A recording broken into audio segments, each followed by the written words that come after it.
For Creek Week this year, we are doing our very own DIY rain barrel workshop. And so with this workshop, you get to create your own rain barrel. We've got our hose bib and the overflow and just some barrels that have been donated by Pepsi. And so each citizen will be able to get one rain barrel.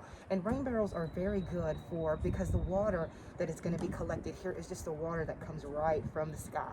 It doesn't have to worry about going down the storm drain or running off of your home and getting into the soil or anything. But it's very good because this water is about the purest that it can get, and a lot of people have used it for their gardens and for their lawns and for whatever other things that they have around their home. But it's the best quality of water, and so that's why we have created this to go along with Creek Week. Creek Week is about how we do maintain the water streams, our health, our lakes, the streams, and how, again, with our community, that we can make sure that nothing but rain is going in our storm drains within the city of Winston-Salem.